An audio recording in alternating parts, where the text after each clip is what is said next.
Capítulo 1. El destino del mundo predicho. Oh, si también tú conocieses, a lo menos en este tu día, lo que toca a tu paz, mas ahora está encubierto de tus ojos. Porque vendrán días sobre ti, que tus enemigos te cercarán con baluarte, y te pondrán cerco, y de todas partes te pondrán en estrecho, y te derribarán a tierra, y a tus hijos dentro de ti, y no dejarán sobre ti piedra sobre piedra, por cuanto no conociste el tiempo de tu visitación.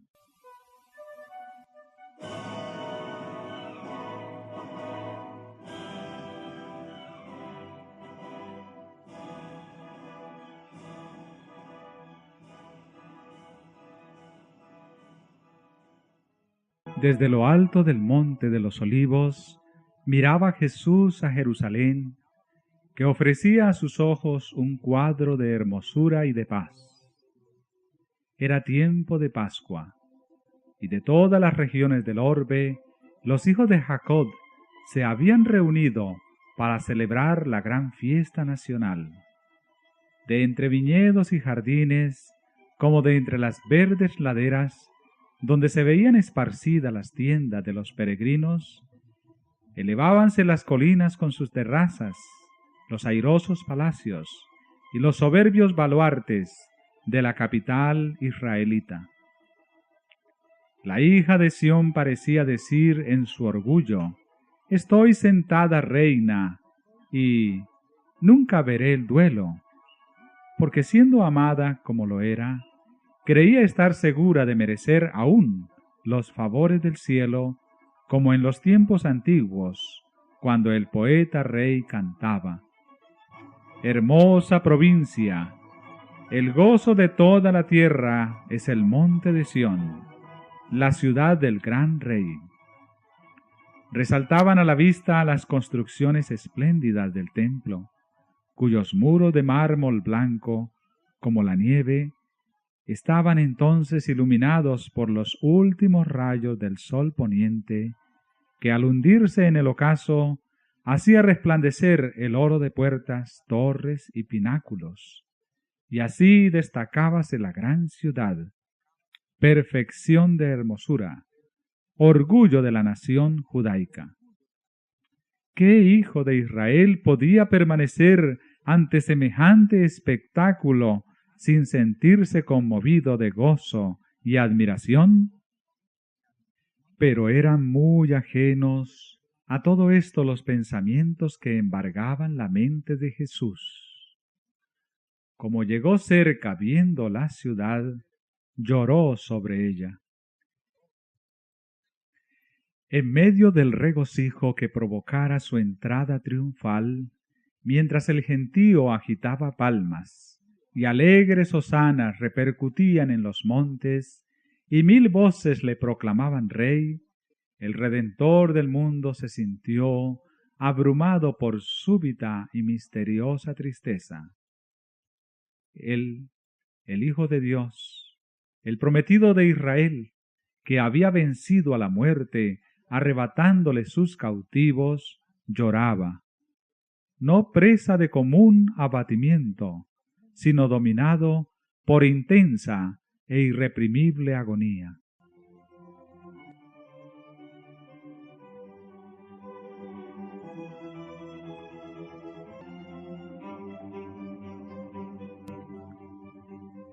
No lloraba por sí mismo, por más que supiera a dónde iba, Getsemaní, lugar de su próxima y terrible agonía, extendíase ante su vista. La puerta de las ovejas divisábase también. Por ella habían entrado durante siglos y siglos las víctimas para el sacrificio, y pronto iba a abrirse para él, cuando como cordero fuera llevado al matadero. Poco más allá se destacaba el Calvario, lugar de la crucifixión. Sobre la senda que pronto le tocaría recorrer, iban a caer densas y horrorosas tinieblas, mientras él entregaba su alma en expiación por el pecado. No era, sin embargo, la contemplación de aquellas escenas lo que arrojaba sombras sobre el Señor en aquella hora de gran regocijo, ni tampoco el presentimiento de su angustia sobrehumana lo que nublaba su alma generosa. Lloraba por el fatal destino de los millares de Jerusalén, por la ceguedad y por la dureza de corazón de aquellos a quienes él viniera a bendecir.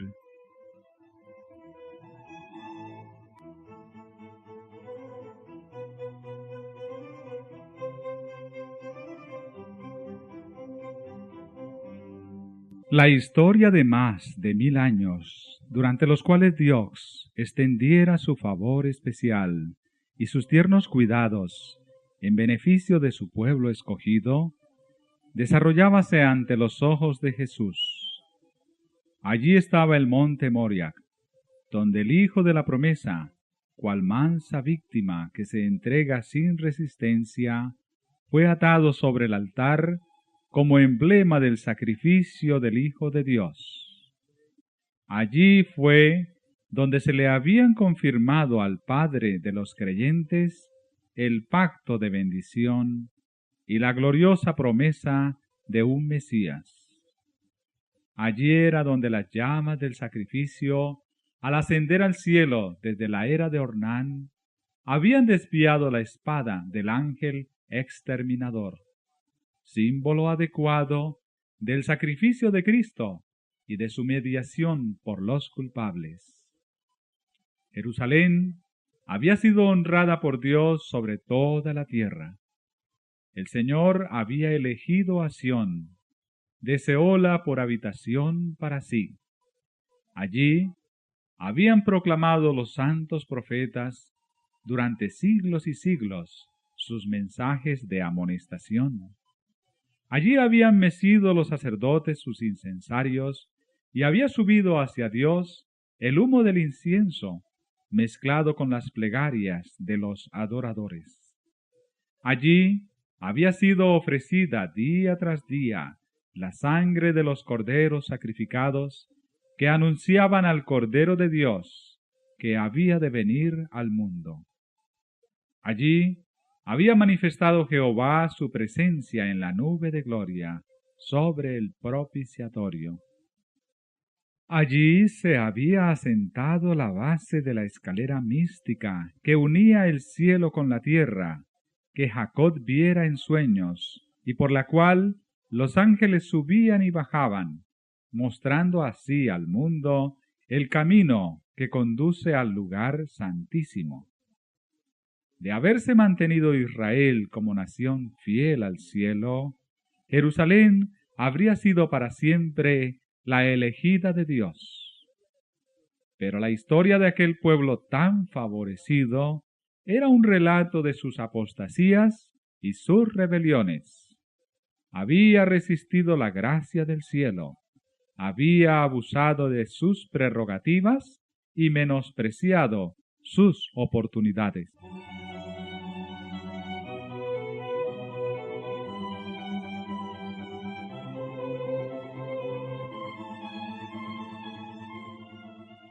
A pesar de que los hijos de Israel hacían escarnio de los mensajeros de Dios y menospreciaban sus palabras, burlándose de sus profetas, el Señor había seguido manifestándoseles como Jehová, fuerte, misericordioso y piadoso, tardo para la ira y grande en benignidad y verdad.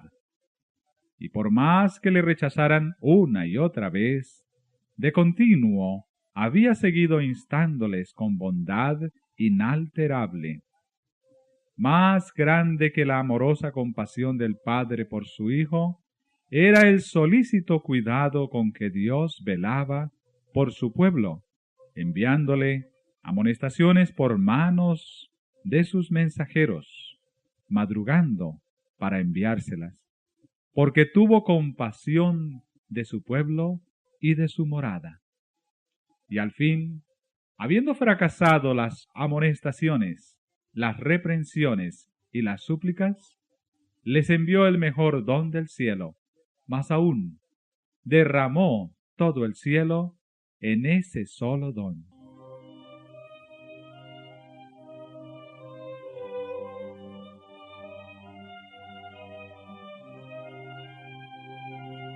El Hijo de Dios fue enviado para exhortar a la ciudad rebelde.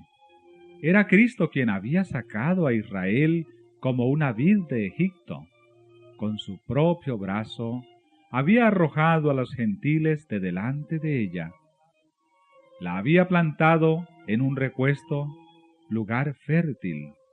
La había cercado cuidadosamente y había enviado a sus siervos para que la cultivasen. ¿Qué más se había de hacer a mi viña?, exclamó, ¿que yo no haya hecho en ella?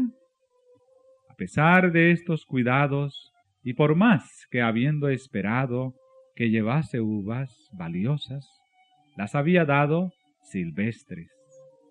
El Señor compasivo, movido por su anhelo de obtener fruto, vino en persona a su viña para librarla, si fuera posible, de la destrucción. La labró con esmero, la podó y la cuidó. Fue incansable en sus esfuerzos para salvar aquella viña que él mismo había plantado.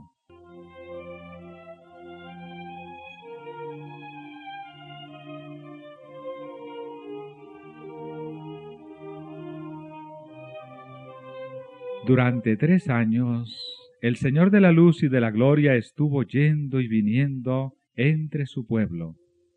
Anduvo haciendo bienes y sanando a todos los oprimidos del diablo, curando a los de corazón quebrantado, poniendo en libertad a los cautivos, dando vista a los ciegos, haciendo andar a los cojos y oír a los sordos, limpiando a los leprosos, resucitando muertos y predicando el evangelio a los pobres. A todas las clases sociales por igual dirigía el llamamiento de gracia.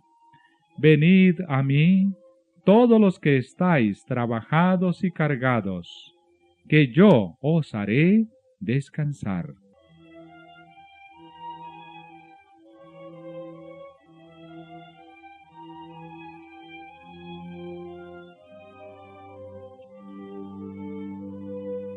A pesar de recibir por recompensa el mal por el bien y el odio a cambio de su amor, prosiguió con firmeza su misión de paz y misericordia. Jamás fue rechazado ninguno de los que se acercaron a él en busca de su gracia. Errante y sin hogar, sufriendo cada día oprobio y penurias, sólo vivió para ayudar a los pobres, aliviar a los agobiados y persuadirlos a todos a que aceptasen el don de vida.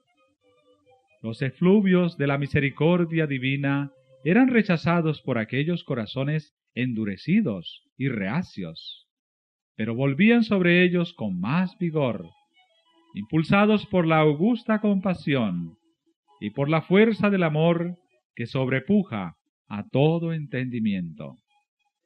Israel, empero, se alejó de él, apartándose así de su mejor amigo y de su único auxiliador.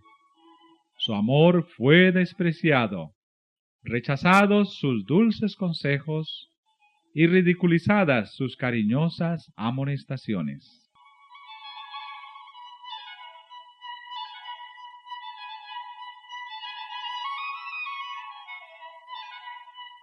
La hora de esperanza y de perdón transcurrió rápidamente. La copa de la ira de Dios, por tanto tiempo contenida, estaba casi llena. La nube que había ido formándose a través de los tiempos de apostasía y rebelión, veíase ya negra, cargada de maldiciones, próxima a estallar sobre un pueblo culpable. y el único que podía librarle de su suerte fatal, inminente, había sido menospreciado, escarnecido y rechazado, y en breve lo iban a crucificar. Cuando el Cristo estuviera clavado en la cruz del Calvario, ya habría transcurrido para Israel su día como nación favorecida y saciada de las bendiciones de Dios. La pérdida de una sola alma se considera como una calamidad infinitamente más grande que la de todas las ganancias y todos los tesoros de un mundo. Pero mientras Jesús fijaba su mirada en Jerusalén, veía la ruina de toda una ciudad, de todo un pueblo, de aquella ciudad y de aquel pueblo que habían sido elegidos de Dios, su especial tesoro.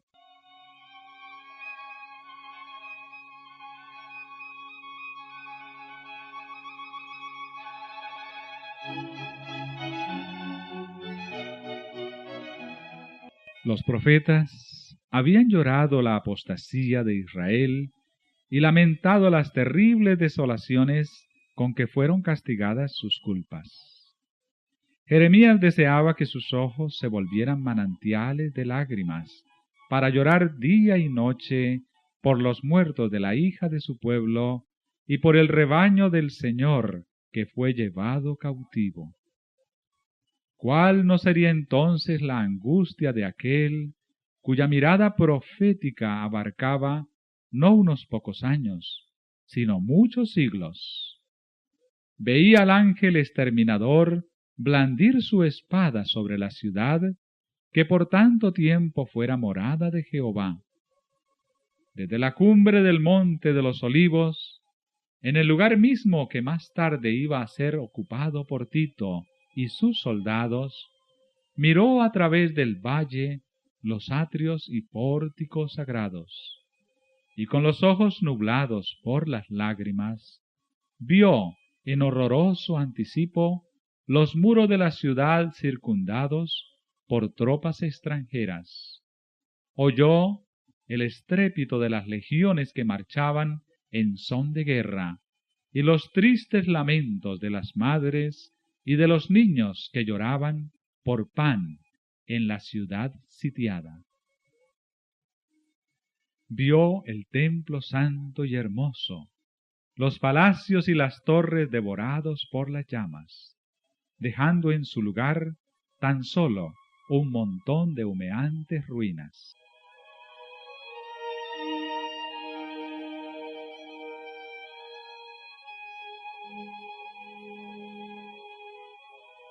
Cruzando los siglos con la mirada, vio al pueblo del pacto disperso en toda la tierra, como náufragos en una playa desierta. En la retribución temporal que estaba por caer sobre sus hijos, vio como el primer trago de la copa de la ira, que en el juicio final aquel mismo pueblo deberá apurar hasta las heces. La compasión divina y el sublime amor de Cristo hallaron su expresión en estas lúgubres palabras. Jerusalén, Jerusalén, que matas a los profetas y apedreas a los que son enviados a ti. ¿Cuántas veces quise juntar tus hijos, como la gallina junta sus pollos debajo de las alas, y no quisiste? Oh, si tú, nación favorecida entre todas, hubieras conocido el tiempo de tu visitación y lo que atañe a tu paz. Yo detuve el ángel de justicia y te llamé al arrepentimiento, pero en vano. No rechazaste tan solo a los siervos, ni despreciaste tan solo a los enviados y profetas, sino al Santo de Israel, tu Redentor. Si eres destruida, tú solo tienes la culpa. ¿No queréis venir a mí para que tengáis vida?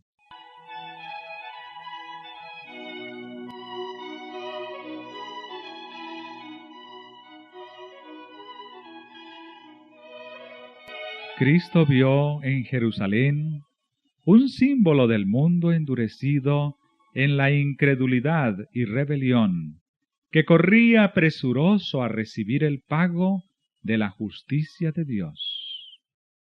Los lamentos de una raza caída oprimían el alma del Señor y le hicieron prorrumpir en esas expresiones de dolor. Vio además las profundas huellas del pecado marcadas por la miseria humana con lágrimas y sangre. Su tierno corazón se conmovió de compasión infinita por las víctimas de los padecimientos y aflicciones de la tierra. Anheló salvarlos a todos, pero ni aun su mano podía desviar la corriente del dolor humano que del pecado dimana. Pocos buscarían la única fuente de salud. Él estaba dispuesto a derramar su misma alma hasta la muerte, y poner así la salvación al alcance de todos. Pero muy pocos iban a acudir a él para tener vida eterna.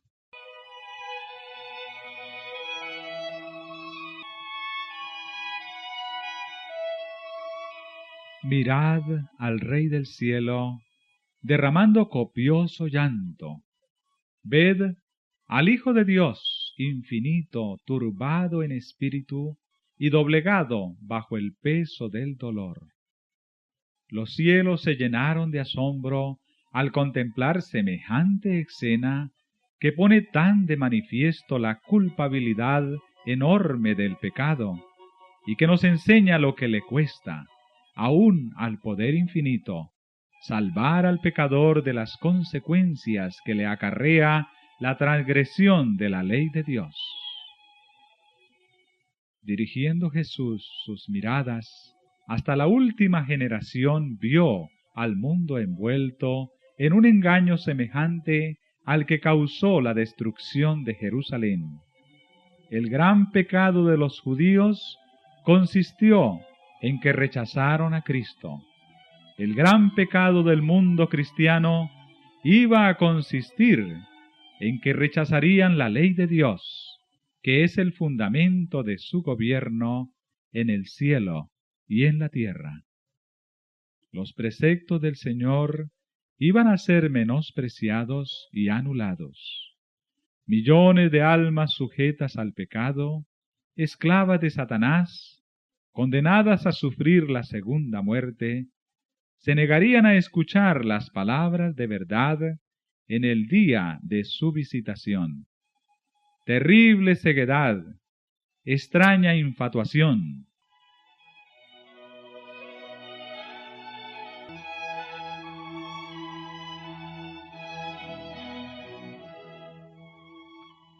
Dos días antes de la Pascua, cuando Cristo se había despedido ya del templo por última vez, después de haber denunciado públicamente la hipocresía de los príncipes de Israel, volvió al monte de los olivos, acompañado de sus discípulos, y se sentó entre ellos, en una ladera cubierta de blando césped, dominando con la vista la ciudad. Una vez más, contempló sus muros, torres y palacios. Una vez más miró el templo, que en su deslumbrante esplendor parecía una diadema de hermosura que coronara al sagrado monte.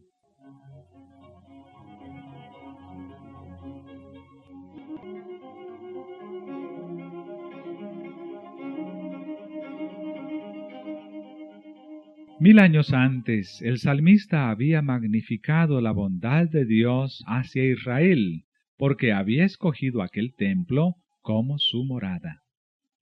En Salem está su tabernáculo, y su habitación en Sión.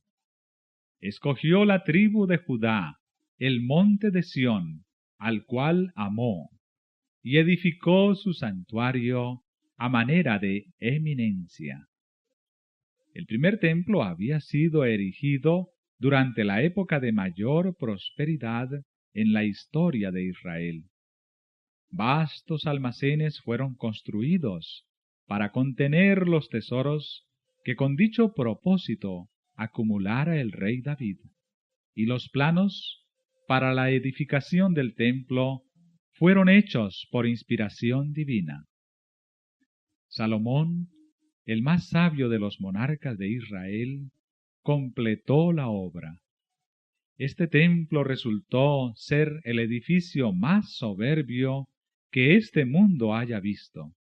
No obstante, el Señor declaró por boca del profeta Ageo, refiriéndose al segundo templo: mayor será la gloria postrera de esta casa que la gloria anterior. Sacudiré todas las naciones, y vendrá el deseado de todas las naciones, y llenaré esta casa de gloria, dice Jehová de los ejércitos.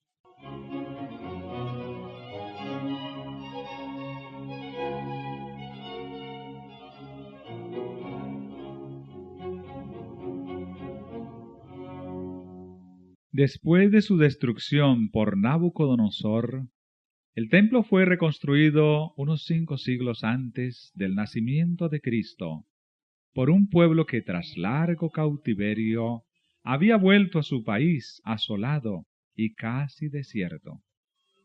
Había entonces en Israel algunos hombres muy ancianos que habían visto la gloria del templo de Salomón y que lloraban al ver el templo nuevo que parecía tan inferior al anterior. El sentimiento que dominaba entre el pueblo nos es fielmente descrito por el profeta cuando dice: ¿quién ha quedado entre vosotros que haya visto esta casa en su primera gloria y cual ahora la veis? ¿No es ella como nada delante de nuestros ojos? Entonces fue dada la promesa de que la gloria del segundo templo sería mayor que la del primero.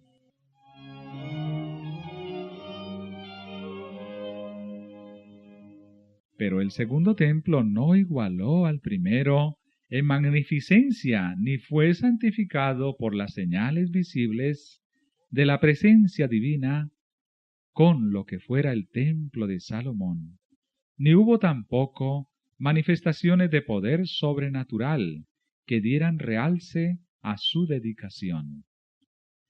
Ninguna nube de gloria cubrió el santuario que acababa de ser erigido. No hubo fuego que descendiera del cielo para consumir el sacrificio sobre el altar. La manifestación divina no se encontraba ya entre los querubines en el lugar santísimo.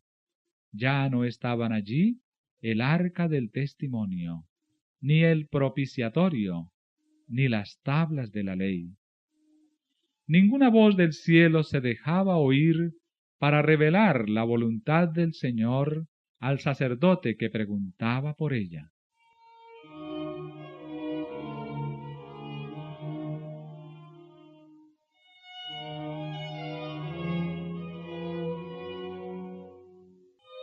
Durante varios siglos, los judíos se habían esforzado para probar cómo y dónde se había cumplido la promesa que Dios había dado por Ageo.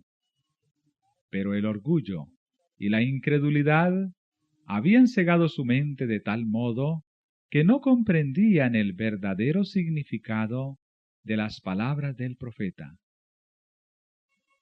Al segundo templo no le fue conferido el honor de ser cubierto con la nube de la gloria de Jehová, pero sí fue honrado con la presencia de uno en quien habitaba corporalmente la plenitud de la divinidad, de uno que era Dios mismo manifestado en carne. Cuando el Nazareno enseñó y realizó curaciones en los atrios sagrados, se cumplió la profecía gloriosa. Él era el deseado de todas las naciones que entraba en su templo. Por la presencia de Cristo y sólo por ella, la gloria del segundo templo superó la del primero. Pero Israel tuvo en poco al anunciado don del cielo, y con el humilde maestro que salió aquel día por la puerta de oro, la gloria había abandonado el templo para siempre. Así se cumplieron las palabras del Señor, que dijo: He aquí, vuestra casa os es dejada desierta.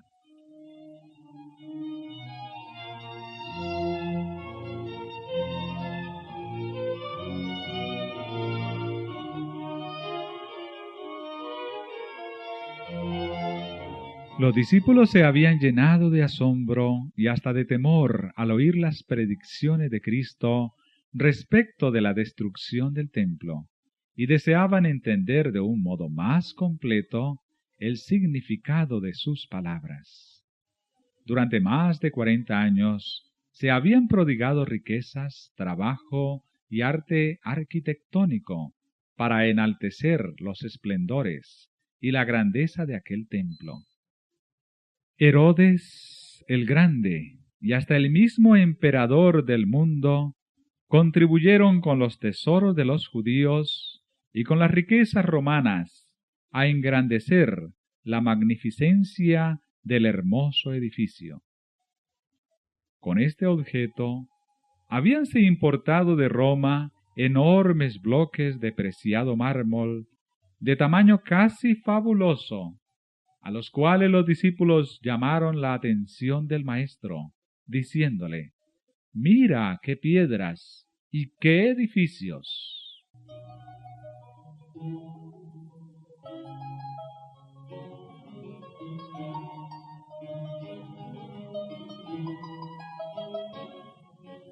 Pero Jesús contestó con estas solemnes y sorprendentes palabras: «De cierto os digo, que no será dejada aquí piedra sobre piedra, que no sea destruida».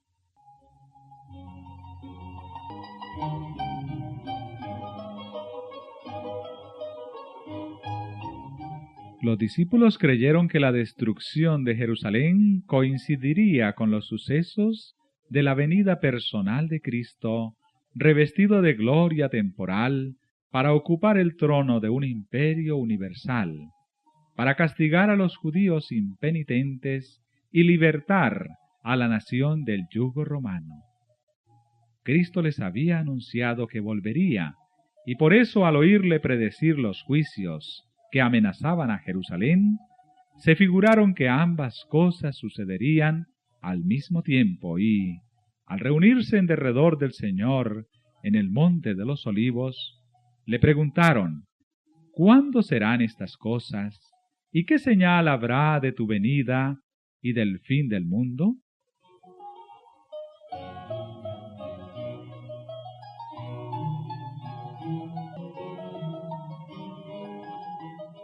Lo porvenir les era misericordiosamente velado a los discípulos. De haber visto con toda claridad esos dos terribles acontecimientos futuros, los sufrimientos del Redentor y su muerte, y la destrucción del templo y de la ciudad, los discípulos hubieran sido abrumados por el miedo y el dolor. Cristo les dio un bosquejo de los sucesos culminantes que habrían de desarrollarse antes de la consumación de los tiempos. Sus palabras no fueron entendidas plenamente entonces, pero su significado iba a aclararse a medida que su pueblo necesitase la instrucción contenida en esas palabras. La profecía del Señor entrañaba un doble significado, al par que anunciaba la ruina de Jerusalén, presagiaba también los horrores del gran día final.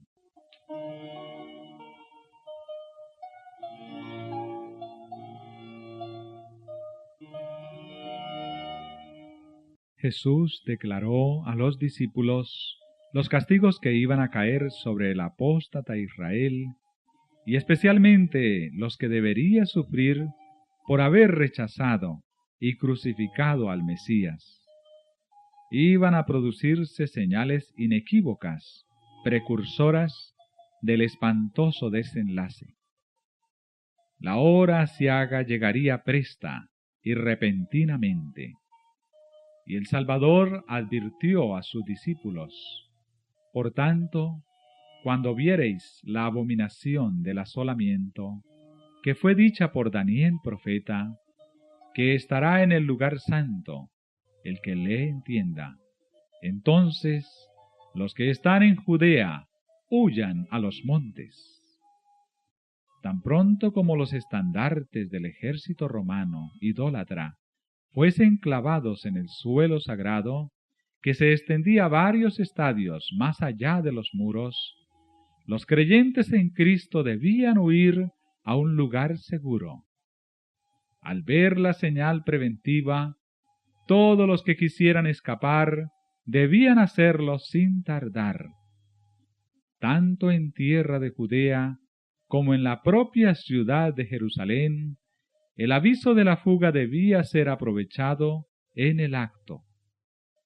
Todo el que se hallase en aquel instante en el tejado de su casa no debía entrar en ella ni para tomar consigo los más valiosos tesoros. Los que trabajaran en el campo y en los viñedos no debían perder tiempo en volver por las túnicas que se hubiesen quitado para sobrellevar mejor el calor y la faena del día. Todos debían marcharse sin tardar si no querían verse envueltos en la ruina general.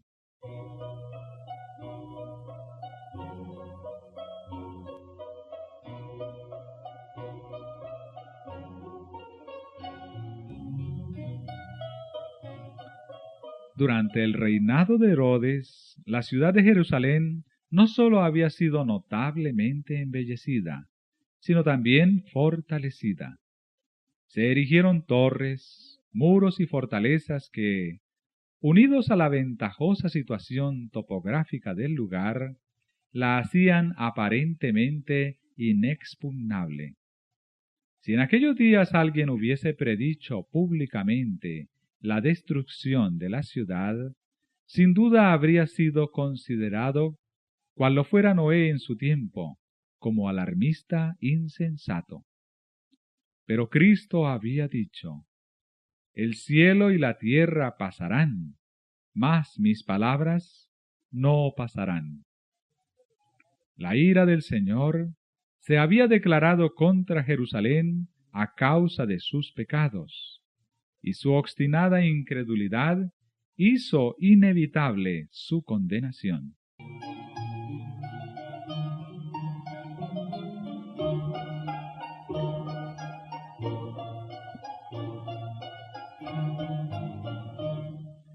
El Señor había dicho por el profeta Miqueas: oíd ahora esto, cabezas de la casa de Jacob, y capitanes de la casa de Israel, que abomináis el juicio, y pervertís todo el derecho, que edificáis a Sión con sangre, y a Jerusalén con injusticia.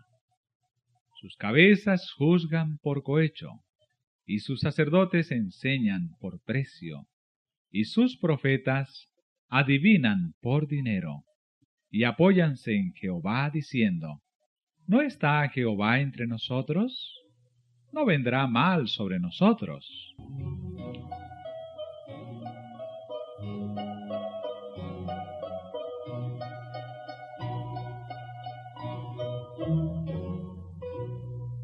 Estas palabras dan una idea cabal de cuán corruptos eran los moradores de Jerusalén y de cuán justos se consideraban. A la vez que se decían escrupulosos observadores de la ley de Dios, quebrantaban todos sus preceptos. La pureza de Cristo y su santidad hacían resaltar la iniquidad de ellos. Por eso le aborrecían y le señalaban como el causante de todas las desgracias que les habían sobrevenido como consecuencia de su maldad. aunque harto sabían que Cristo no tenía pecado, declararon que su muerte era necesaria para la seguridad de la nación. Los príncipes de los sacerdotes y los fariseos decían: si le dejamos así, todos creerán en él, y vendrán los romanos y destruirán nuestro lugar y nuestra nación. Si se sacrificaba a Cristo, pensaban ellos, podrían ser otra vez un pueblo fuerte y unido. Así discurrían y convinieron con el sumo sacerdote en que era mejor que uno muriera y no que la nación entera se perdiese.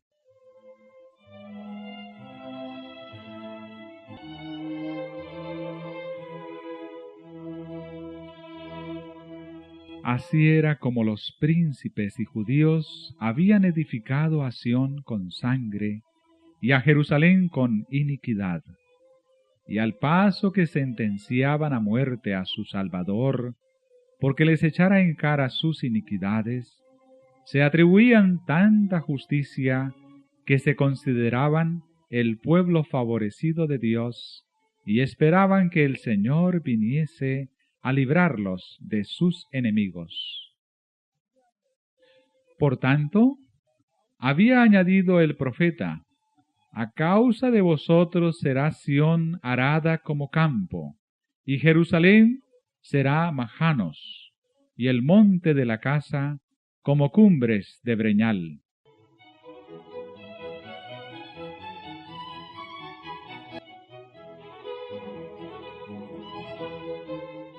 Dios aplazó sus juicios sobre la ciudad y la nación hasta cosa de 40 años después que Cristo hubo anunciado el castigo de Jerusalén. Admirable fue la paciencia que tuvo Dios con los que rechazaban su evangelio y asesinaran a su Hijo. La parábola de la higuera estéril representa el trato bondadoso de Dios con la nación judía. Ya había sido dada la orden: córtala, ¿por qué ocupará aún la tierra? Pero la divina misericordia la preservó por algún tiempo, y había todavía muchos judíos que ignoraban lo que habían sido el carácter y la obra de Cristo. Y los hijos no habían tenido las oportunidades ni visto la luz que sus padres habían rechazado. Por medio de la predicación de los apóstoles y de sus compañeros, Dios iba a hacer brillar la luz sobre ellos para que pudiesen ver cómo se habían cumplido las profecías, no únicamente las que se referían al nacimiento y vida del Salvador, sino también las que anunciaban su muerte y su gloriosa resurrección. Los hijos no fueron condenados por los pecados de sus padres, pero cuando conocieron ya plenamente la luz que fuera dada a sus padres, rechazaron la luz adicional que a ellos mismos les fuera concedida. Entonces se hicieron cómplices de las culpas de los padres y colmaron la medida de su iniquidad.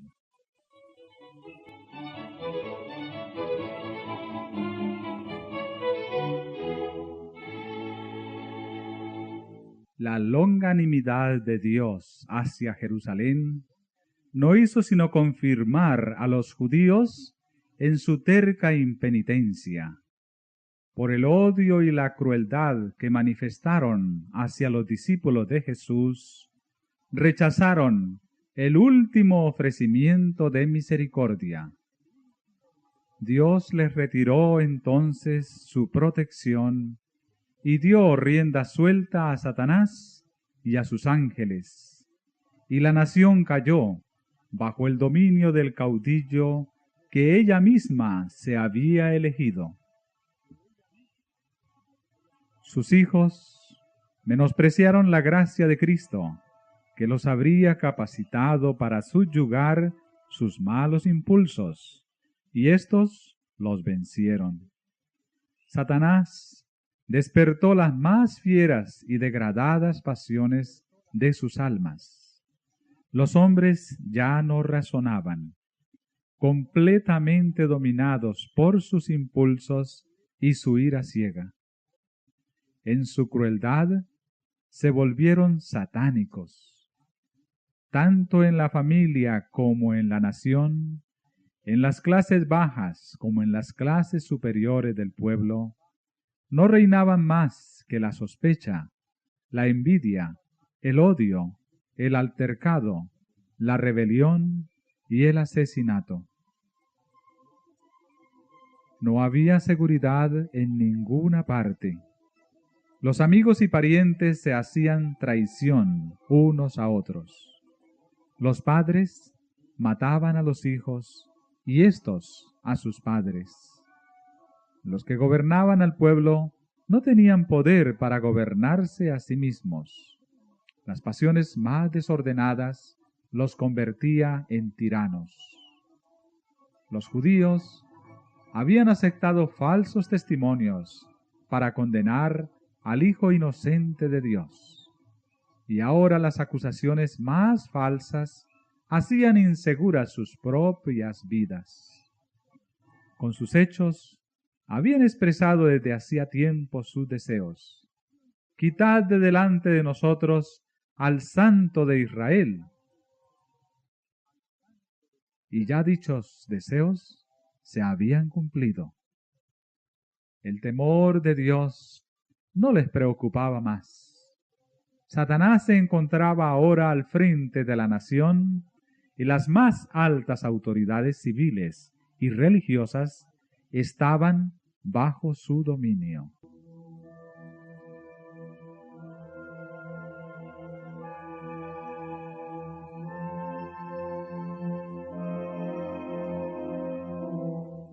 Los jefes de los bandos opuestos hacían a veces causa común para despojar y torturar a sus desgraciadas víctimas, y otras veces esas mismas facciones peleaban unas contra otras y se daban muerte sin misericordia.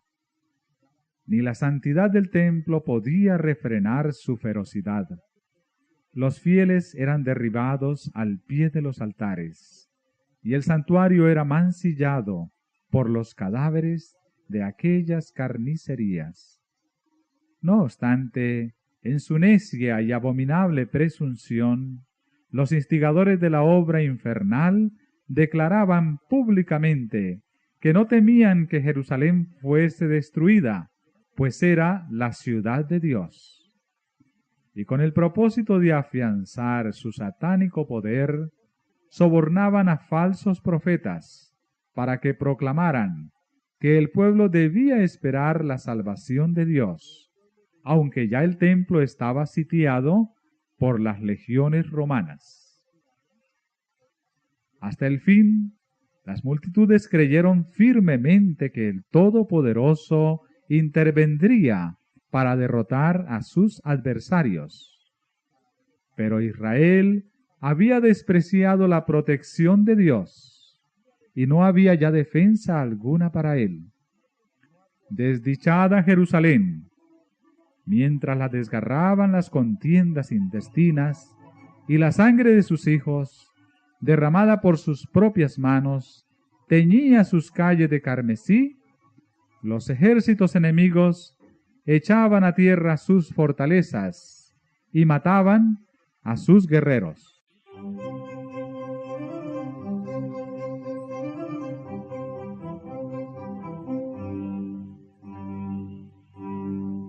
Todas las predicciones de Cristo acerca de la destrucción de Jerusalén se cumplieron al pie de la letra. Los judíos palparon la verdad de aquellas palabras de advertencia del Señor. Con la medida que medís, se os medirá.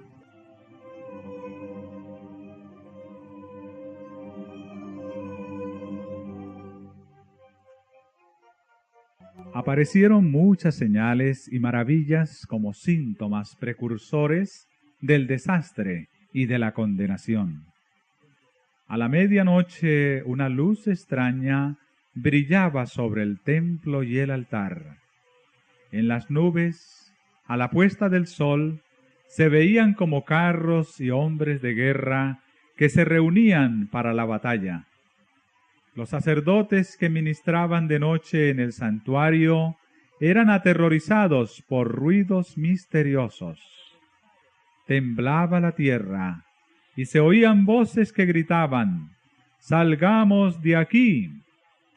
La gran puerta del oriente, que por su enorme peso era difícil de cerrar entre 20 hombres, y que estaba asegurada con formidables barras de hierro, afirmadas en el duro pavimento de piedras de gran tamaño, se abrió a la medianoche de una manera misteriosa.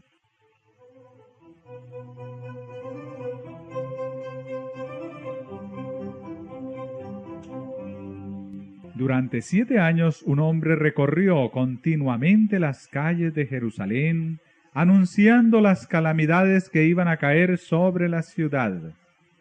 De día y de noche entonaba la frenética endecha: voz del oriente, voz del occidente, voz de los 4 vientos, voz contra Jerusalén y contra el templo, voz contra el esposo y la esposa, voz contra todo el pueblo. Este extraño personaje fue encarcelado y azotado sin que exhalase una queja. A los insultos que le dirigían y a las burlas que le hacían, no contestaba sino con estas palabras: «¡Ay de Jerusalén! ¡Ay! ¡Ay de sus moradores!». Y sus tristes presagios no dejaron de oírse, sino cuando entró la muerte en el sitio que él había predicho.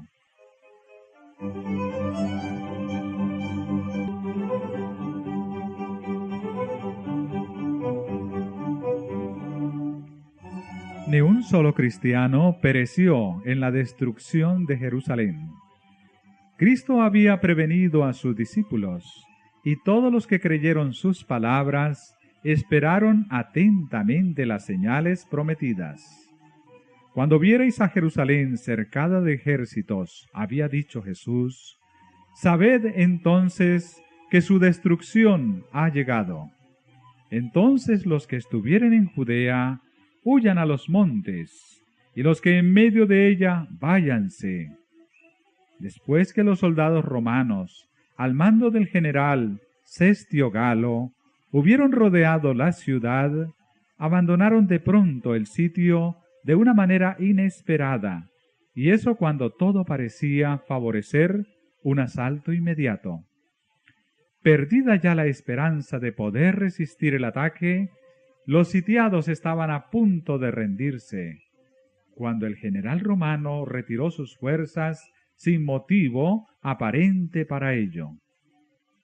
Empero, la previsora misericordia de Dios había dispuesto los acontecimientos para bien de los suyos. Ya estaba dada la señal a los cristianos que aguardaban el cumplimiento de las palabras de Jesús.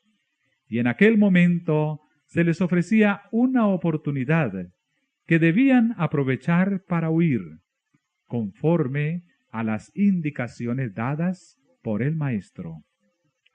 Los sucesos se desarrollaron de modo tal que ni los judíos ni los romanos hubieran podido evitar la huida de los creyentes.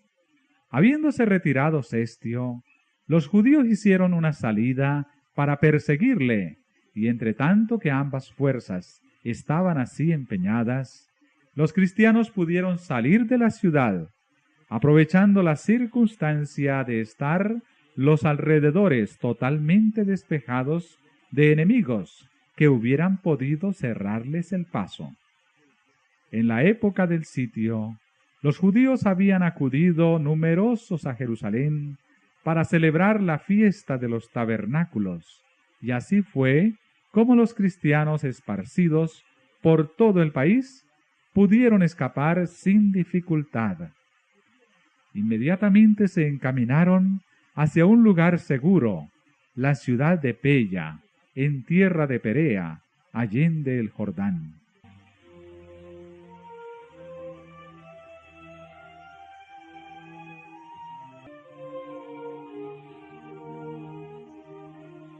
Las fuerzas judaicas perseguían de cerca a Cestio y a su ejército, y cayeron sobre la retaguardia con tal furia que amenazaban destruirla totalmente. Solo a duras penas pudieron las huestes romanas cumplir su retirada. Los judíos no sufrieron más que pocas bajas, y con los despojos que obtuvieron, volvieron en triunfo a Jerusalén. Pero este éxito aparente no les acarreó sino prejuicios, pues despertó en ellos un espíritu de necia resistencia contra los romanos, que no tardó en traer males incalculables a la desdichada ciudad.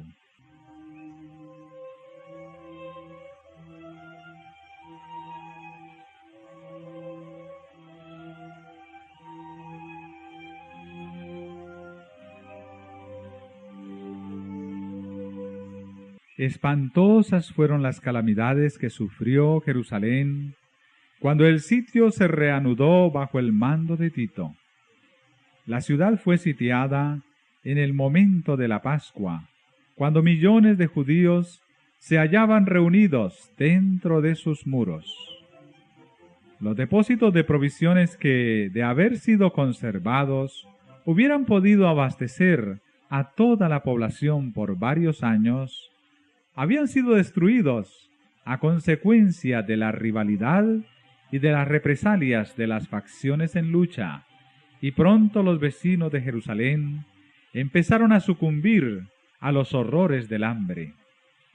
Una medida de trigo se vendía por un talento. Tan atroz era el hambre que los hombres roían el cuero de sus cintos, sus sandalias y las cubiertas de sus escudos.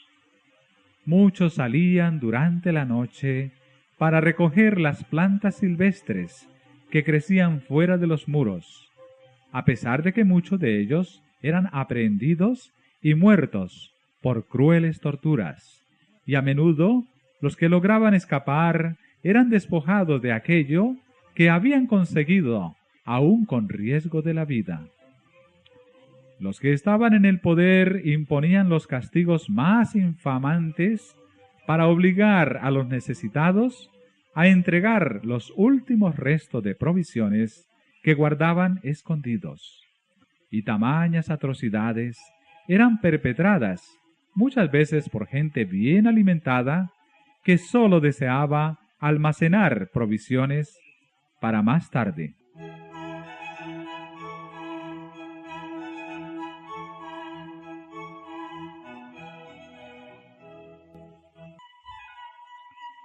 Millares murieron a consecuencia del hambre y la pestilencia. Los afectos naturales parecían haber desaparecido. Los esposos se arrebataban unos a otros los alimentos. Los hijos quitaban a sus ancianos padres la comida que se llevaban a la boca. Y la pregunta del profeta, ¿se olvidará acaso la mujer de su niño mamante?, recibió respuesta en el interior de los muros de la desgraciada ciudad, tal como la diera la Santa Escritura. Las misericordiosas manos de las mujeres cuecen a sus mismos hijos.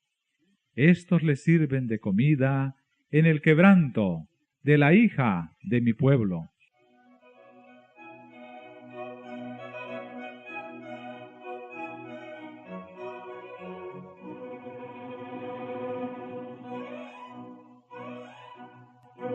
Una vez más se cumplía la profecía pronunciada 14 siglos antes y que dice: la mujer tierna y delicada en medio de ti, que nunca probó a asentar en tierra la planta de su pie, de pura delicadeza y ternura, su ojo será avariento para con el marido de su seno, y para con su hijo y su hija.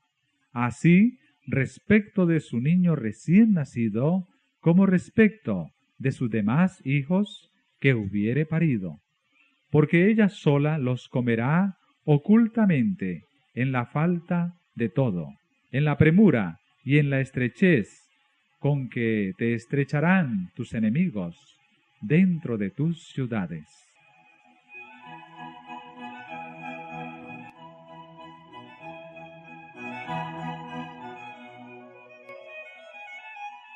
Los jefes romanos procuraron aterrorizar a los judíos para que se rindiesen. A los que eran apresados resistiendo, los azotaban, los atormentaban y los crucificaban frente a los muros de la ciudad. Centenares de ellos eran así ejecutados cada día, y el horrendo proceder continuó hasta que a lo largo del valle de Josafat y en el Calvario se erigieron tantas cruces que apenas dejaban espacio para pasar entre ellas. Así fue castigada aquella temeraria imprecación que lanzara el pueblo en el tribunal de Pilato, al exclamar: «Recaiga su sangre sobre nosotros y sobre nuestros hijos».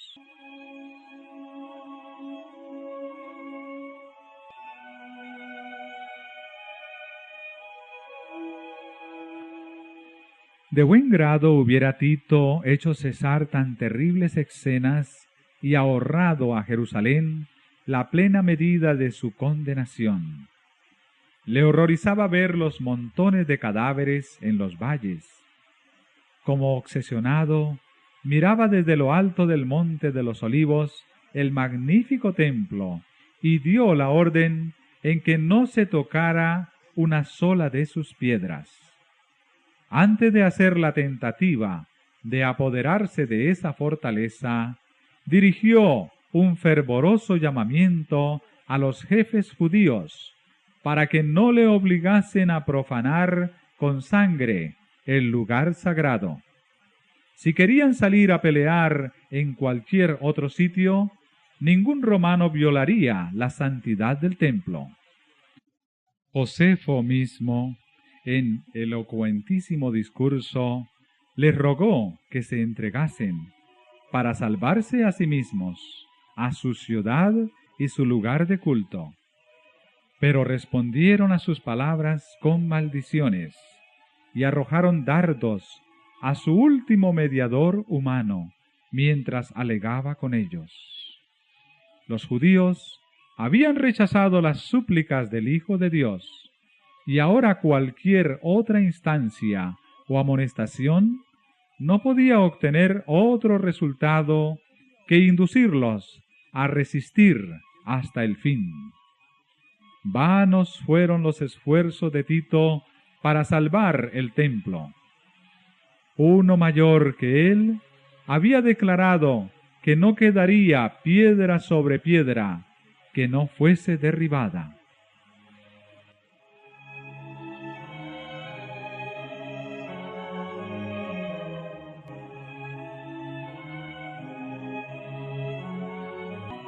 La ciega obstinación de los jefes judíos y los odiosos crímenes perpetrados en el interior de la ciudad sitiada excitaron el horror y la indignación de los romanos, y finalmente Tito dispuso tomar el templo por asalto.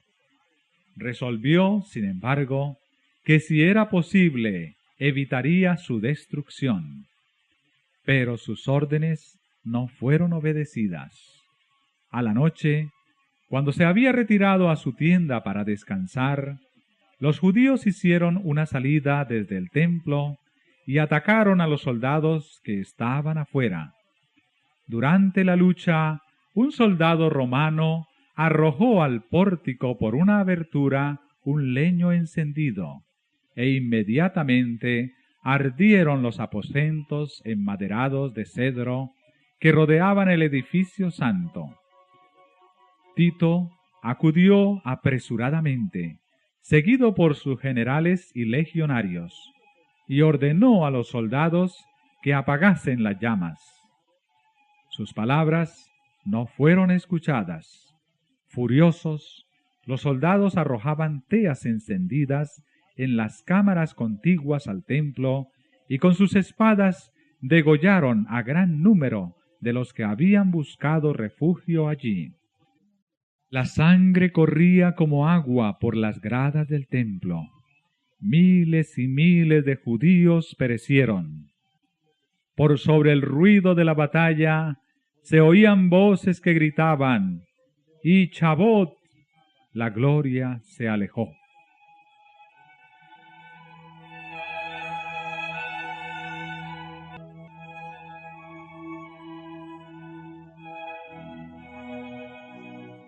Tito vio que era imposible contener el furor de los soldados enardecidos por la lucha, y con sus oficiales se puso a contemplar el interior del sagrado edificio.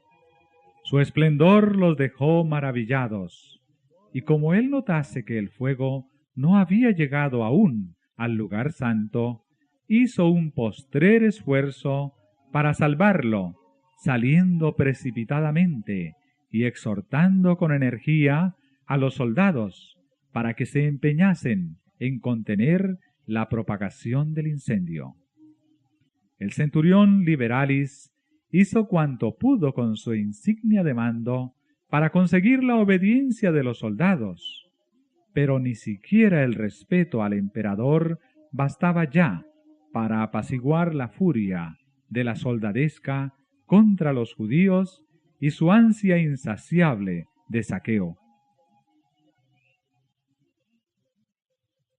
Todo lo que los soldados veían en torno suyo estaba revestido de oro y resplandecía a la luz siniestra de las llamas, lo cual les inducía a suponer que habría en el santuario tesoros de incalculable valor. Un soldado romano, sin ser visto, arrojó una tea encendida entre los goznes de la puerta, y en breves instantes todo el edificio era presa de las llamas. Los oficiales se vieron obligados a retroceder ante el fuego y el humo que los cegaba, y el noble edificio quedó entregado a su fatal destino.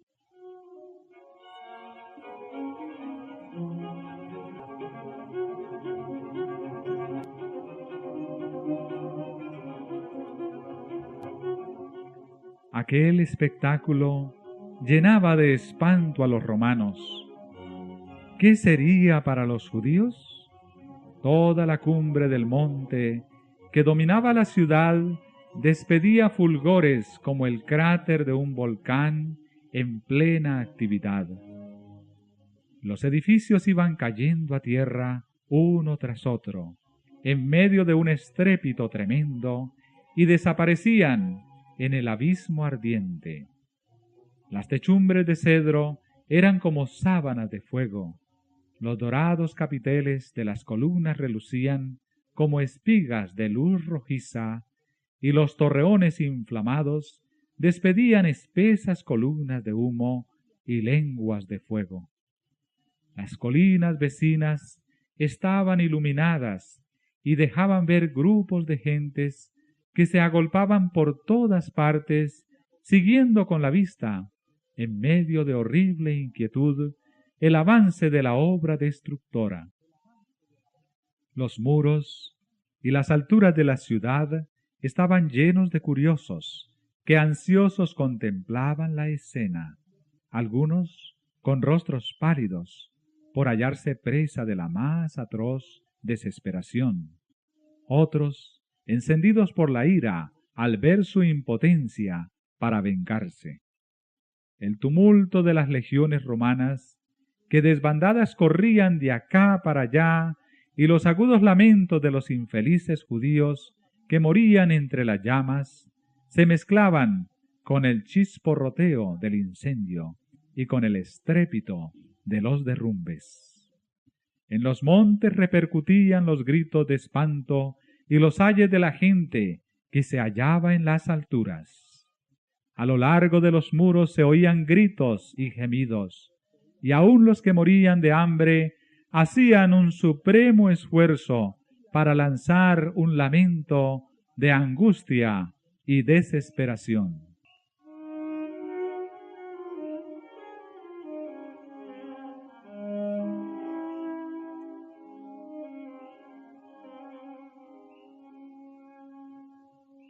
Dentro de los muros, la carnicería era aún más horrorosa que el cuadro que se contemplaba desde afuera. Hombres y mujeres, jóvenes y viejos, soldados y sacerdotes, los que peleaban y los que pedían misericordia, todos eran degollados en desordenada matanza. Superó el número de los asesinados al de los asesinos. Para seguir matando, los legionarios tenían que pisar sobre los montones de cadáveres.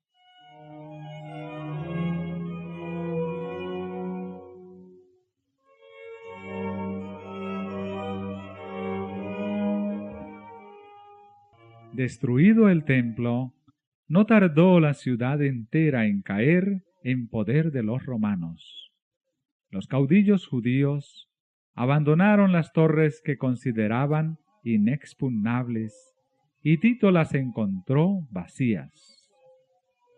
Contemplólas asombrado y declaró que Dios mismo las había entregado en sus manos, pues ninguna máquina de guerra, por poderosa que fuera, hubiera logrado hacerle dueño de tan formidables baluartes.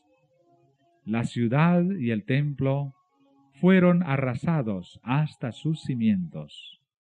El solar sobre el cual se irguiera el santuario fue arado como campo. En el sitio y en la mortandad que le siguió, perecieron más de 1 millón de judíos. Los que sobrevivieron fueron llevados cautivos, vendidos como esclavos, conducidos a Roma para enaltecer el triunfo del conquistador, arrojados a las fieras del circo o desterrados y esparcidos por toda la tierra.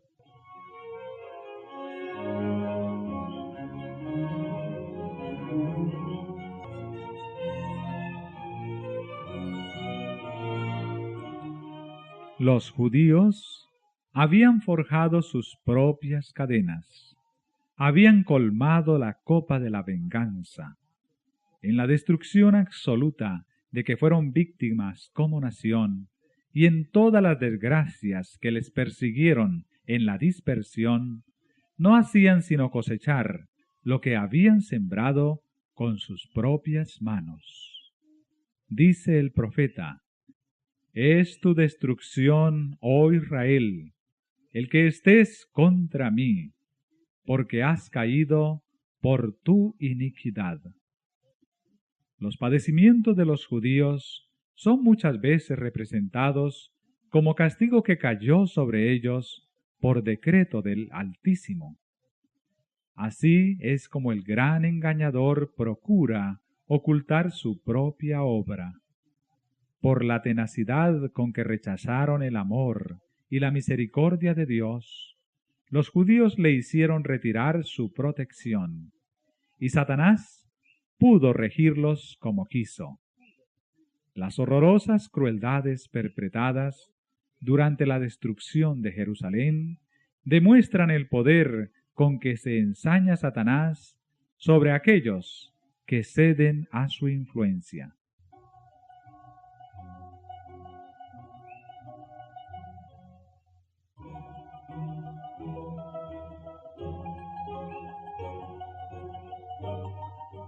No podemos saber cuánto debemos a Cristo por la paz y la protección de que disfrutamos. Es el poder restrictivo de Dios lo que impide que el hombre caiga completamente bajo el dominio de Satanás. Los desobedientes e ingratos deberían hallar un poderoso motivo de agradecimiento a Dios en el hecho de que su misericordia y clemencia hayan coartado el poder maléfico del diablo.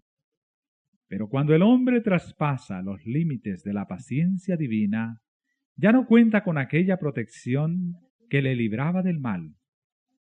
Dios no asume nunca para con el pecador la actitud de un verdugo que ejecuta la sentencia contra la transgresión, sino que abandona a su propia suerte a los que rechazan su misericordia, para que recojan los frutos de lo que sembraron sus propias manos. Todo rayo de luz que se desprecia, toda admonición que se desoye y rechaza, toda pasión malsana que se abriga, toda transgresión de la ley de Dios, son semillas que darán infaliblemente su cosecha. Cuando se le resiste tenazmente, el Espíritu de Dios concluye por apartarse del pecador, y éste queda sin fuerza para dominar las malas pasiones de su alma y sin protección alguna contra la malicia y perfidia de Satanás.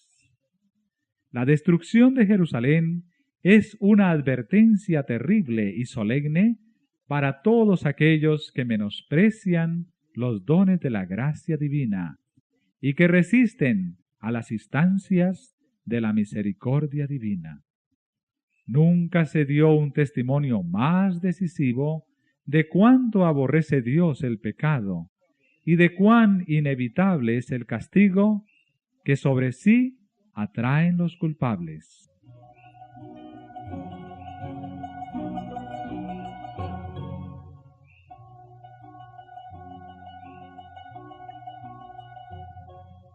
La profecía del Salvador referente al juicio que iba a caer sobre Jerusalén va a tener otro cumplimiento, y la terrible desolación del primero no fue más que un pálido reflejo de lo que será el segundo. En lo que acaeció a la ciudad escogida, podemos ver anunciada la condenación de un mundo que rechazó la misericordia de Dios y pisoteó su ley.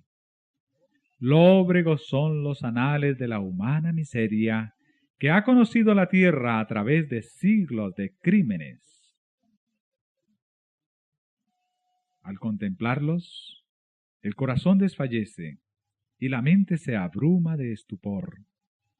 Horrendas han sido las consecuencias de haber rechazado la autoridad del cielo. Pero una escena aún más sombría nos anuncian las revelaciones de lo porvenir.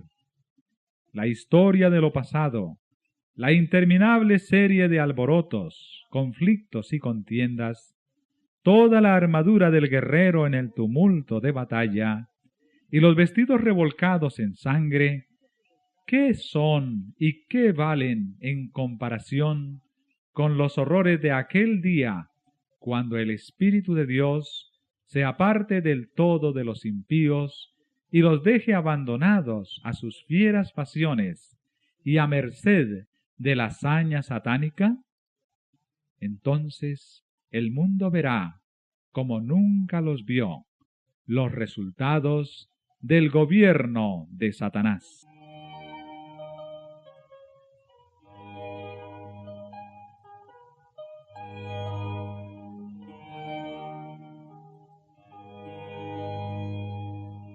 Pero en aquel día, así como sucedió en tiempos de la destrucción de Jerusalén, el pueblo de Dios será librado, porque serán salvos todos aquellos cuyo nombre esté inscrito para la vida.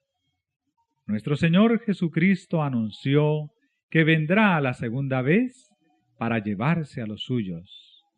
Entonces se mostrará la señal del Hijo del Hombre en el cielo, y entonces lamentarán todas las tribus de la tierra, y verán al Hijo del Hombre que vendrá sobre las nubes del cielo, con grande poder y gloria. Y enviará a sus ángeles con gran voz de trompeta, y juntarán sus escogidos de los cuatro vientos, de un cabo del cielo hasta el otro. Entonces los que no obedezcan al Evangelio serán muertos con el aliento de su boca y destruidos con el resplandor de su venida. Así como le sucedió antiguamente a Israel, los malvados se destruirán a sí mismos y perecerán víctimas de su iniquidad. Debido a su vida pecaminosa, los hombres se han apartado tanto del Señor y tanto ha degenerado su naturaleza con el mal, que la manifestación de la gloria del Señor es para ellos un fuego consumidor.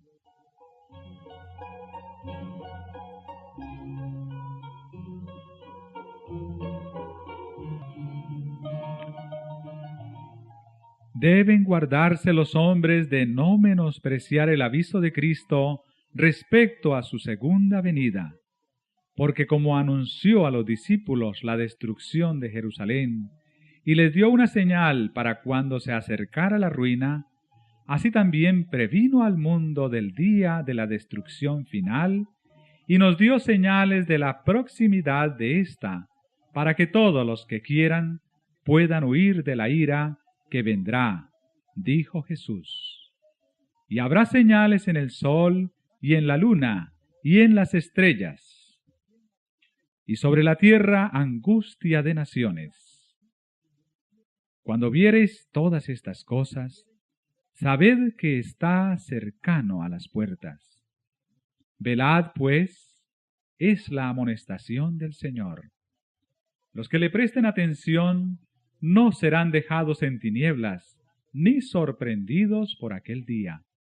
Pero los que no quieran velar serán sorprendidos, porque el día del Señor vendrá así como ladrón de noche.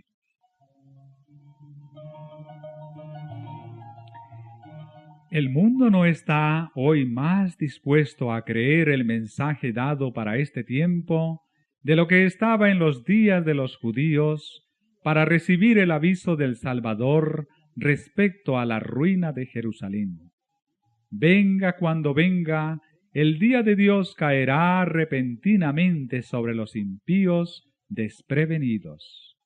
El día menos pensado, en medio del curso rutinario de la vida, exhorto a los hombres en los placeres de la vida, en los negocios, en la casa, al dinero. Cuando los guías religiosos ensalcen el progreso y la ilustración del mundo, y los moradores de la tierra se dejen arrullar por una falsa seguridad, entonces, como ladrón que a medianoche penetra en una morada sin custodia, así caerá la inesperada destrucción sobre los desprevenidos, y no escaparán.